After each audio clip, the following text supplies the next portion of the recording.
નમસ્કાર, આપ જોઈ રહ્યા છો સ્પાર્ક ટુડે ન્યૂઝ। નવસારીમાં ટોળા સામે નોંધાયેલા ગુનાનો મામલો સામે આવ્યો હતો। ઘટનાની ગંભીરતા જોતા રેન્જ આઈજી પ્રેમવીર નવસારી પહોંચ્યા હતા। રેન્જ આઈજીએ સમગ્ર મામલાની સમીક્ષા કરી બંને ગ્રુપના ટોળા સામે ફરિયાદ નોંધી પોલીસે તપાસ હાથ ધરી। પોલીસે ડ્રોન દ્વારા સર્વેક્ષણ હાથ ધર્યું। શહેરના દરગાહ રોડ કાગદીવાડ વિસ્તારમાં પોલીસે ડ્રોન દ્વારા સર્ચ હાથ ધર્યું હતું। પોલીસે આ વિસ્તારમાં સતત કોમ્બિંગ અને પેટ્રોલિંગ હાથ ધર્યું હતું।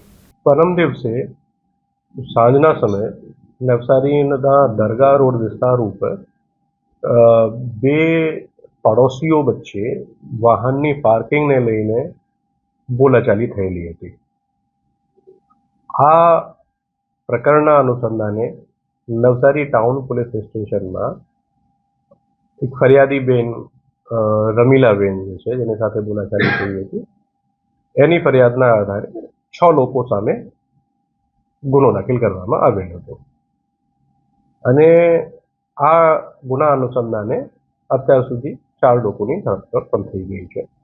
2 લોકોને ધરપકડ કરવાની તજવીજ ચાલુ છે।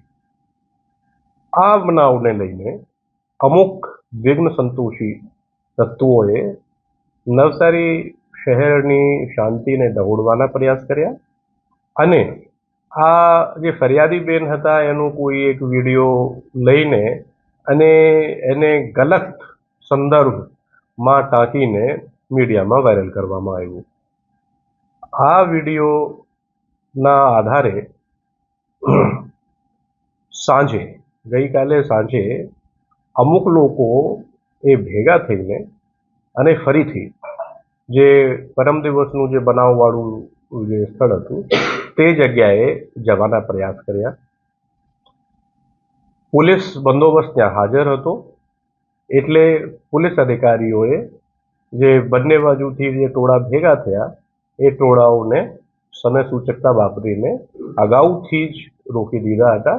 એટલે કોઈ અનિચ્છનીય બનાવ ત્યાં બનેલા નથી, પરંતુ 2 ટોળાઓ સામે ગેરકાયદેસર મંડળીના ગુનાઓ દાખલ કરવામાં આવેલ છે અને આ બંને ટોળાઓના સામેલ વ્યક્તિઓની વિડીયોગ્રાફી થયેલી છે અને આ વિડીયોગ્રાફીને અમે આઈડેન્ટિફાઈ કરીને જે લોકો આમાં હતા એની સામે અમે કાર્યવાહી કરી રહ્યા છીએ।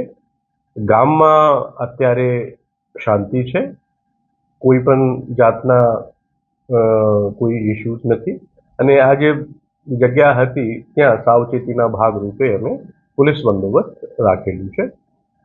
મારી તમામ લોકોને એક અપીલ છે કે આવી જે ગેરમાર્ગે દોરનારી જે સોશિયલ મીડિયા પોસ્ટ છે એને ઉપર લોકો ભરોસો નહીં કરે અને શાંતિથી પોતાની જે દૈનિક કામગીરી છે આમાં પ્રવૃત્ત થાય। ગામમાં હાલ બિલકુલ શાંતિ છે, કોઈ પણ જાતની સમસ્યાઓ નથી।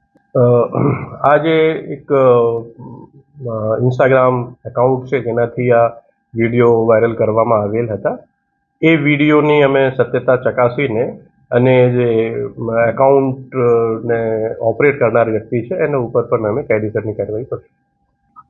અમારું જે પર્પઝ છે આ છે કે વિસ્તારમાં કોઈ પણ જાતની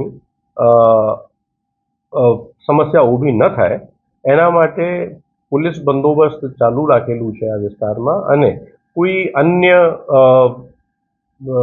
વિઘ્ન સંતોષી તત્વો આનો લાભ નહીં લઈ લે એટલા માટે અમે ફૂટ પેટ્રોલિંગના સાથે સાથે એરિયલ સર્વેલન્સ પણ ચાલુ રાખ્યું છે અને એના માટે અમે જુદા જુદા વિસ્તારોમાં 2 ડ્રોન ટીમો ચાલુ રાખેલી છે। જેમ મેં હમણાં કીધું કે અમે આ લોકોને આઈડેન્ટિફાઈ કરીને જે ટોળાના ભાગ હતા અને ટોળાની ઉશ્કેરણી કરનાર લોકો હતા એને તમામને સામે અમે કાયદેસરની કાર્યવાહી કરવાના છીએ।